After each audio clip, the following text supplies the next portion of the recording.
Hey guys, I got a super exciting interview for you guys today. So Bastien, some of you may have remembered his other interview where he actually shared how he generated over $300,000 on just $30,000 in spend for a client of his in the French market.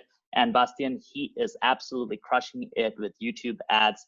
And today we're on because he recently passed over $1 million in YouTube ads revenue that he's generated for his clients with YouTube. So today we're going to dive deep into how he did it, all the lessons he's learned.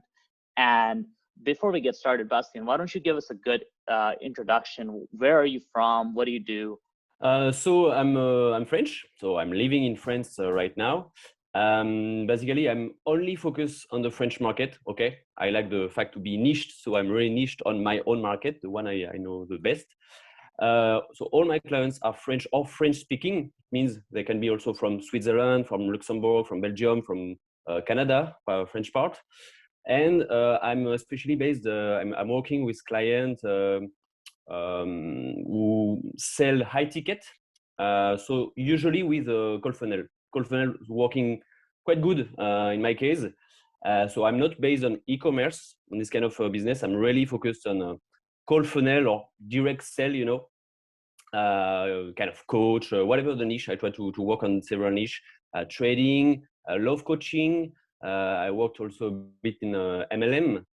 So yeah, I try to be complete, but still in the same kind of clients, we can say. And I do some YouTube ads since, I would say, actively since about 2 years, I would say. Got it. And before you did YouTube ads, what were you doing? Were you just doing Facebook ads, or what was your story before? Well, actually, my background is in finance and accounting. I have a master's degree in accounting. So I used to be what you call that, a kind of accountant for a firm. I've been a financial auditor also. To be honest, it was kind of boring jobs, and I kind of burst out. But to be honest, it's amazing skills I developed in this kind of job to be a media buyer, because it's really related. You have to know some cost related stuff, profitability, etc. So it was a good experience, but I stopped that and I wanted independence, and I arrived in the beautiful world of digital marketing. And quickly I started to be interested in YouTube. I mean, YouTube, like build a YouTube channel. I have my own YouTube channel. I have like 40K subscribers, I would say, today. It's an amazing way to grow a business, YouTube organic. But to be honest, YouTube ads, it's the way to accelerate your growth. So that's why I wanted to specialize in YouTube ads. And here I am. Got it. And do you run an agency, or are you a freelancer, or do you have people working for you? It's kind of hybrid. I would say I'm a freelancer still, but sometimes I recruit some other freelancer to work for me. So I would say I'm an agency, but still with a kind of freelancing mindset. So it's a mix of both. Interesting. How many clients do you have right now? Actually, I have a partner. She's a woman first, and she's very good in YouTube ads also, and she's on the, I would say, international part. So she's managing English client, German clients also, and I'm on the French part. And together we have about, I would say, 10, 11 clients. Got Only it. the same kind of clients. That's really cool. And how much have you guys generated for your clients at this point with YouTube? Together, to be honest, not everything was tracked, because you know how it can be complicated sometimes to track a bank transfer and stuff like that. But with Hyros, maybe we'll talk about that, it's much easier. We generated together around 5 million euros. Wow, that's pretty insane. And what would you say is kind of the biggest obstacle that you had when you started with YouTube advertising, as for your agency and for your basically your clients?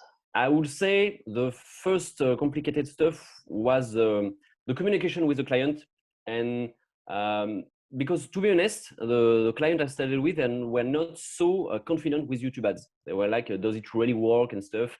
And indeed, it might take a bit of time, the algorithm to warm up.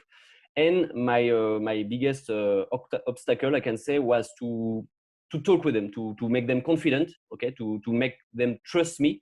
and to trust them in YouTube ads, in this way of acquisition.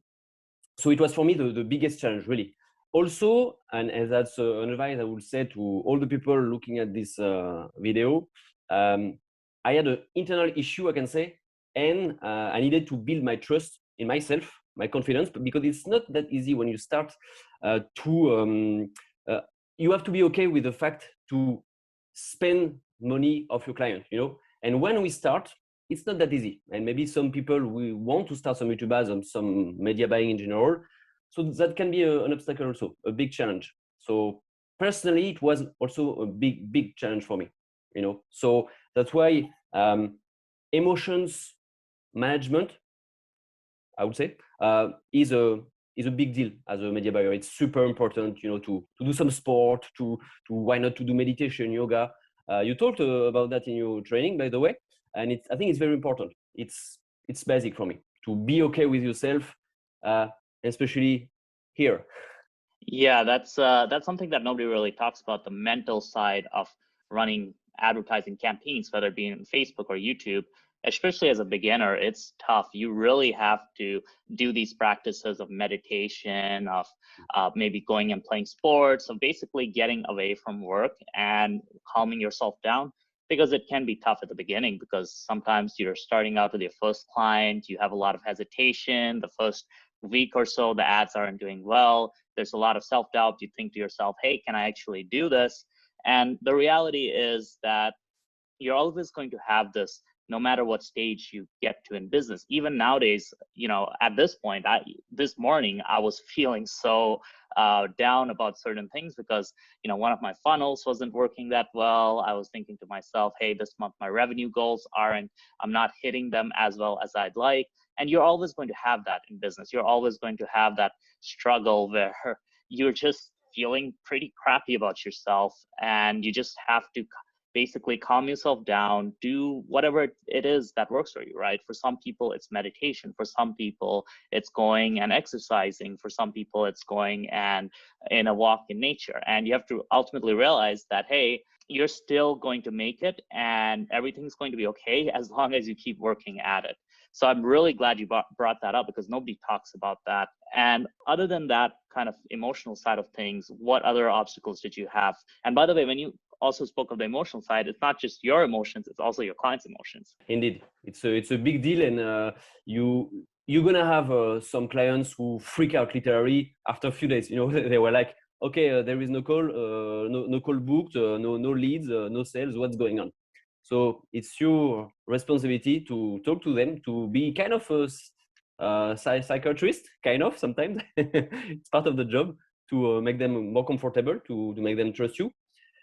And usually it's just in the beginning, because once you got their trust, okay, they know that you can bring them some results. So it's getting better and better. You can have some storm sometimes, because the algorithm, the change of rules, whatever, the situation of the market, something like that. But the most challenging part is really the beginning of your relation with your client. So if you can do this part, can be 2-3 weeks, depends. You did the most difficult ones, we can say. After, you can peacefully optimize, keep working, then scale. Absolutely. That is so important, is basically calming the client down. And what we do is a lot of expectation management beforehand. So before they even buy, we tell them, hey, the first week, the first 2 weeks are just going to be not great. This takes a lot of work. It's not guaranteed. Paid traffic is difficult, right? It's not something that's guaranteed to work, and it's really not for people who are beginner business owners, right? So you see a lot of people who've just started their coaching or high ticket business, and they haven't even made their first 3 or 5 sales. They're still at the less than $5,000 a month mark. At that point, unless you have prior experience with advertising and copywriting, it's going to be really hard to just make it work with paid ads from day one. So ultimately, it is important as an agency, if you take on clients that have some level of success, that have a proven offer and a proven market message fit. And if you are somebody who's running your own business, before you start doing YouTube ads or Facebook ads, you really do need to just make sure you test it organically and at least make $5,000 a month minimum before you start going on paid ads. Now, obviously, the exception of this is if you're an experienced copywriter or marketer, right? So if you've run YouTube ads before successfully for your clients and you have experience writing webinars and VSLs, yeah, you could take a brand new offer and scale it with paid ads from day one and still make it work. But unfortunately, that's the exception rather than the normal case. Yeah, indeed. And so I'm curious, other than the emotional side of things and obviously, you know, choosing the right clients, what were other major obstacles in getting to this point where you have 10 clients, you're managing millions of dollars in spend and so on? At first, I got some, so maybe it's not a problem we talk a lot about, but at first I got a problem in terms of organization. The more you have clients, the more you need to be organized, even if you have 2-3 clients. And I got quickly a reflex. It's to document everything I make. Every decision I make, I document it. You know, I have some Google Docs, Google Sheet. I'm a big fan of Google Sheet to share with colleagues and stuff. And it's super important to be organized just in the way to name your campaigns. For example, you campaign, you ad set your ads also, because at first, for example, I was okay with the campaign name, the nomenclature, etc. But I didn't give a damn about the name of the ads. And it's super important because when you have 40 ads, you know, that compete together, it's super important to have a perfect name. I mean, a perfect name, a name very organized, you know, to have a unique name. It's going to be much better for you in terms of productivity. You know, when you do some filters, you want to do some reporting, etc. One of my advice is to start from the beginning to document everything you do. Trust me, it's a big plus. And it's a job where you need to be productive. You need you cannot spend 15 hours a week on each client. You know, you need to be quick. Okay, 5 minutes, 10 minutes a day, maybe by client for each client. When you have 5-10 clients, you have to go fast. You need to take the right decision quickly. And it's not going to be possible if you don't document everything. So just start like kind of a diary, you know, like take some notes of what you do in a Google Sheet. You can use a Notion, Asana, Trello, whatever you want. Because at some point you won't be able to remember what you did, and you will burst out and you will finish in burnout. So try, from the beginning to be super rigorous. My past job, I was a financial auditor. It was the base. You needed to be very organized. We were working like 70-80 hours a week. You know, it was crazy. So if you're not organized like that, you dead after 1 month of job. It's a bit the same here. If you start bullshitting or losing time, you know, you're gonna burst out. So peacefully start to take notes and to document everything you make. It's not a common advice, I would say, but it's definitely very useful for me. Absolutely. And when you said you got to basically keep track of your ad names and make sure they're consistent, that's so important for analysis, right? Because ultimately what you want to be doing is running creative reports and figuring out which ad is doing well, because you'll have, like, let's say you have 6 ads that you're testing in your ad account and you have 10 campaigns. So you have 60 ads in total, right? Over 10 campaigns. And the thing is, you want to know that each variation of the ad, how does it perform across all campaigns, right? You want to aggregate that data. So instead of looking at just one campaign, you want to start looking at like, hey, this ad got a $10 cost per lead over 10 campaigns. This ad got a $15 cost per lead over 10 campaigns. Now you know that, hey, ad 1, even though it performed much worse in 1 or 2 campaigns, overall it's performed better. That's what allows you to figure out what the next ad you shoot will be. That's how you figure out, hey, this ad right here is our winning ad. We need to make more variations of it and we need to improve upon it.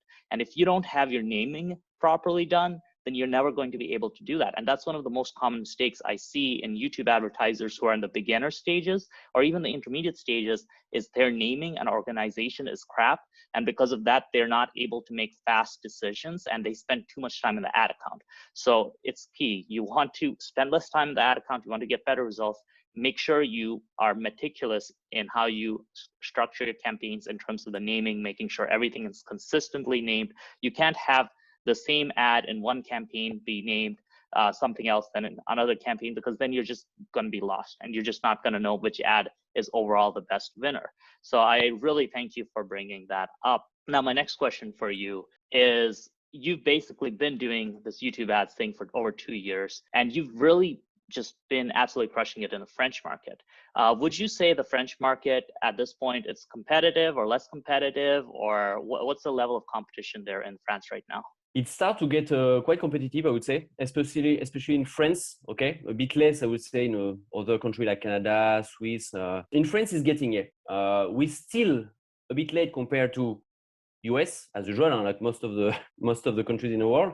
But little by little, more and more competitive. I can see it's getting crazier and crazier on the French market. I would say I noticed that since 3-4 months, there was a big increase in terms of creative ads everywhere, every niches. You still have some spots to take, of course, but people finally realize that YouTube ads is definitely working.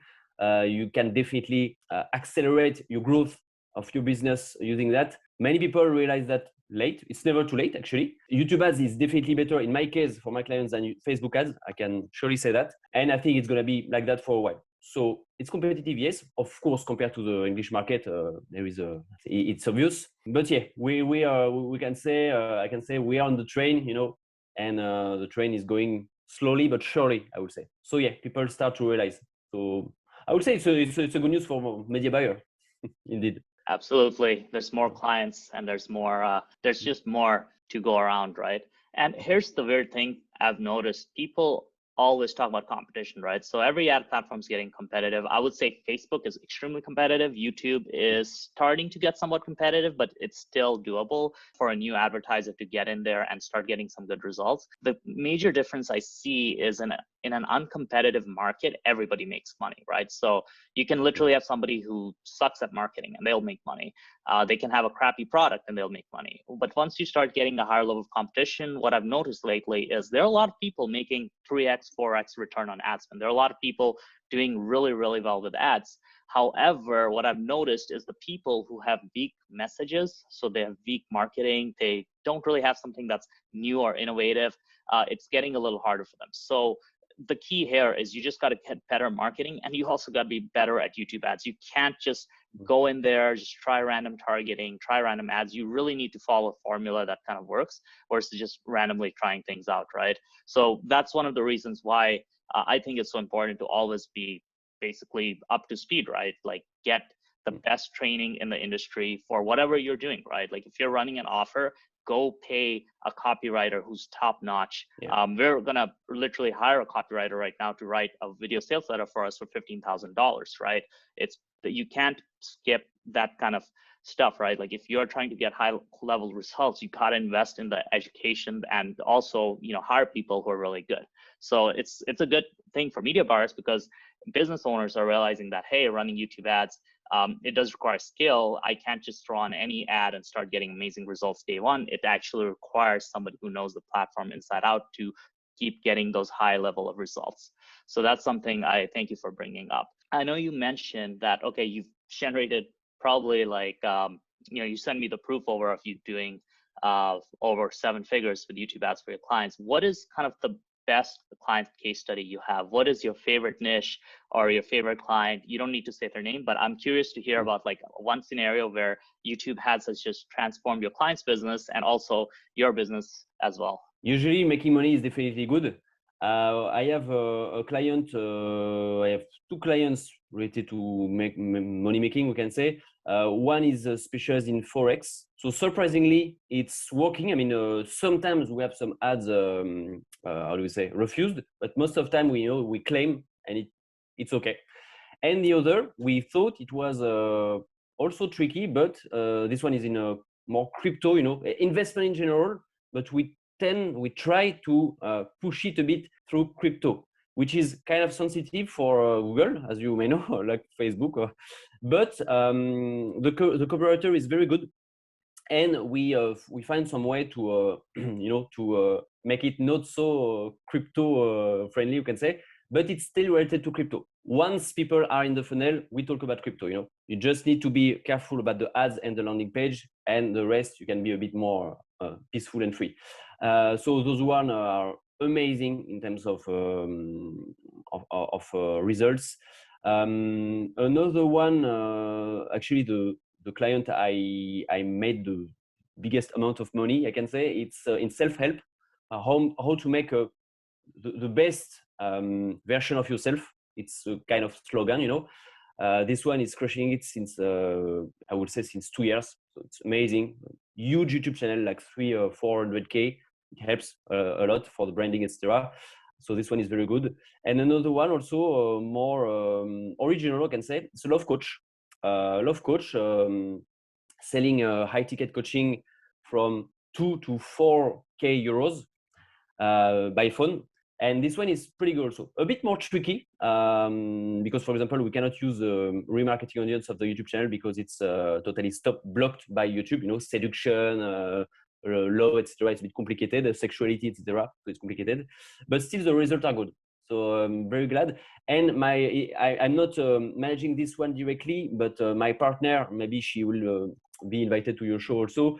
She has a German client. He's in Instagram high ticket coaching, and she get called. So it's a call funnel. She get called for like around 30 euros. So that's crazy, you know, like $35 maybe for a call. So crushing it. So yeah, they're the best niche, the best niches, I could say, for me, for us. Yeah, that's crazy. $30 or 30 euro cost Yeah, per call. never saw that. Out of curiosity, the love coaching, is that for love coaching for men or women? Only for men. Okay, Only for men. interesting. We have one Yeah. of our guys, Adam. He's killing it with love coaching for women right now. Basically with a high ticket offer in that niche as well, but in the English market. So it's interesting. That's a very cool niche, and people actually pay for that. So that is awesome. Definitely. Okay, so I appreciate you jumping on the show. Now, what would you tell somebody who's on the fence about YouTube advertising? For beginners, I guess you mean? Beginners or anybody, you know, let's say a business owner who's thinking about trying YouTube ads out, or even like a media buyer who does Facebook ads and is thinking about trying YouTube ads out. I'd say 80% of the content now on the web, we say about 80%, it's the video format. So that explains a kind of demand from the consumers, you know, from the people, you know, Netflix, Prime, Apple, etc., Disney. So definitely people want video. They don't want to read anymore. That's sad, but that's the truth. I love reading, but that's the truth. So if you don't do YouTube ads, you're definitely missing something for your company. It definitely was a shot. Okay, so you have to try that. There are still a lot of places to take on YouTube ads because people still have psychological obstacles, you can say, because video it's too complicated, video is too expensive. So about the price, definitely not. With a good smartphone, you can do a great video, a bit of editing. You hire a freelancer, it's not that expensive to do the editing and stuff.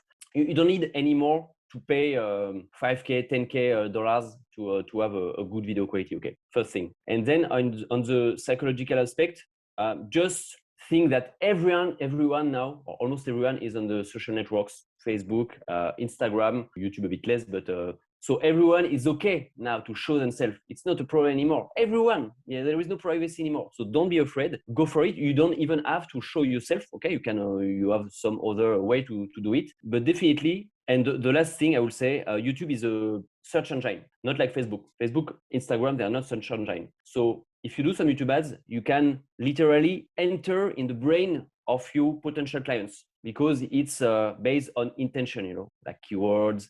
Custom intent, etc. Placement also. You don't have this amazing advantage on Facebook. Facebook, it's kind of, you know, display. You see the stuff. You target people according to affinity, interest. On YouTube, it's affinity, interest also, but especially intention. So for me, that's the best advantage of YouTube, and that's why for most of my clients, YouTube works twice better than Facebook. I don't say you have to give up Facebook, okay? But trust me, if you have some cold funnel, if you're working on a very hot niche, YouTube will kill it, definitely. Absolutely. Yeah, like you said, search intent is just massive, right? The fact that when you're watching a video on YouTube about a certain topic, let's say I'm watching a video about surfing and somebody shows me an ad for a surfing course, I'm much more likely to purchase, right? So conversion rates when you're targeting that high level intent traffic are much higher. And what we've noticed is with high ticket, YouTube does really well. So we had one case where a client, we're doing around $110 cost per call for them. Facebook was doing 180. And actually, yeah, so we were around 100, 105, somewhere around there. And our ROAS was literally double. We were doing like nearly a 3x ROAS while Facebook was doing a 1.5x. So, and a lot of that was attributed because their sales team was literally not filling out the information properly inside of their CRM. So because of that, we ultimately just decided, hey, let's keep pushing on YouTube, and ended up spending so much money on that. Actually, I'll have a screenshot in there of that client. Okay, where do you think YouTube ads will go in 2022, right? We're in 2021 now. Do you think in 2022, the pie is going to keep expanding with the YouTube audience getting bigger, or do you think it will get more competitive, or what do you think is going to happen over the next couple of years? Advertising in general, it's more and more complicated, as you know, with the new the new rules, iOS 14 recently. The cookies we might little by little disappear.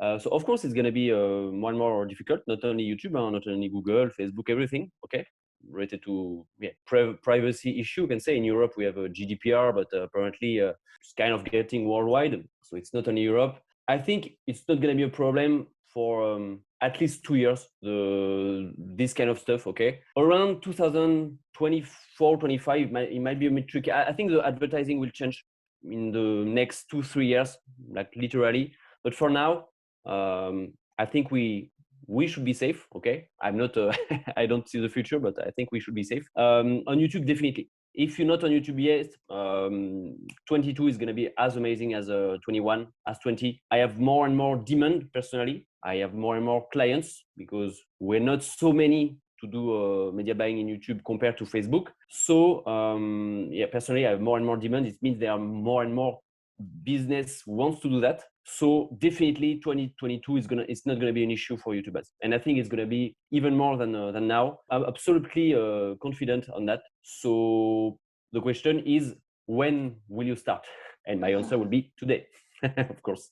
So no, I'm not worried about that. We need to be optimistic, and I'm pretty optimistic for that. That's why I wear a red T-shirt. You know, always the power of YouTube with me, always. Yeah, I think the advertising industry is definitely going to trend where the algorithms playing a bigger role. Tracking is getting tougher with the new privacy updates rolling out.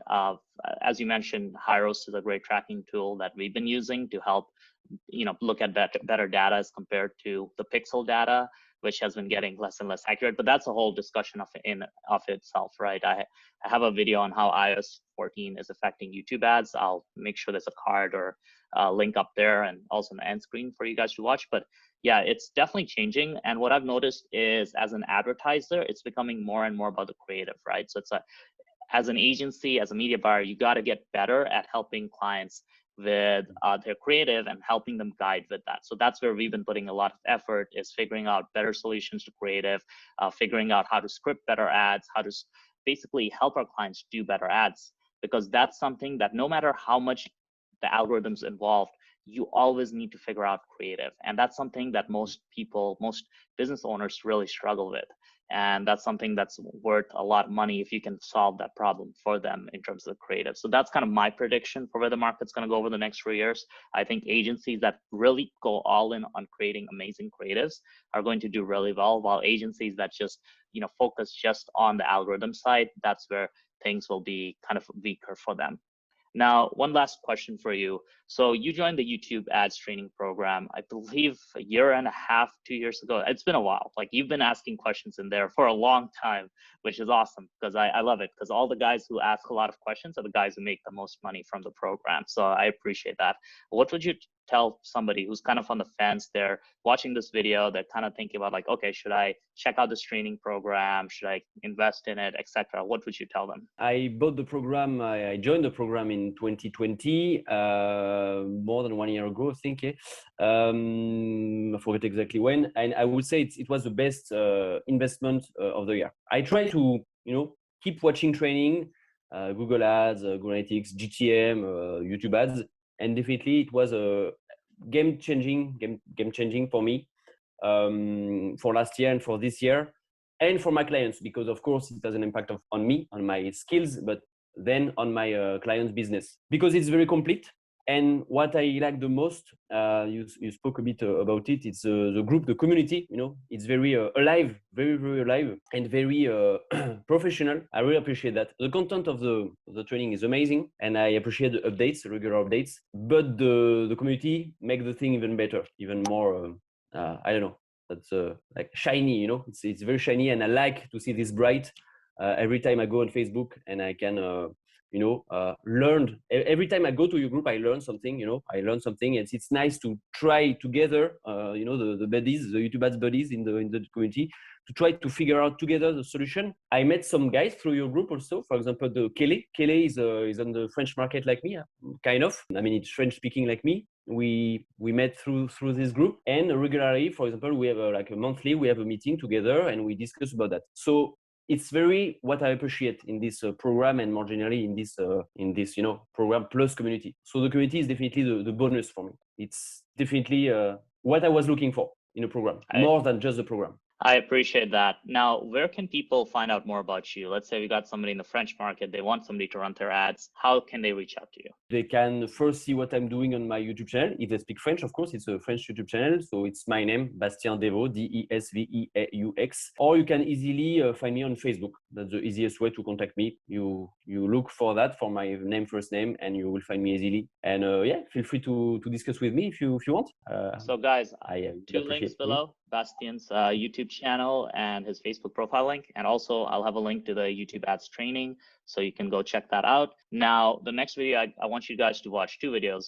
Number one is the iOS 14 update video. That's really important in case you're not aware of what's going on. And number two, Bastien's first interview, where he went deep into retargeting strategies. So he did a 10x ROAS for one of his clients with just YouTube ads, retargeting the channel viewers and so on. And that's a really good video to watch in terms of just strategy and so on. So Bastien, thank you so much for jumping on the channel. Appreciate you, and I appreciate you just constantly coming up in the group and sharing and asking questions, because that's what keeps the community alive. My pleasure, and I hope to see you soon. Thank you very much for the invitation. Okay, bye-bye.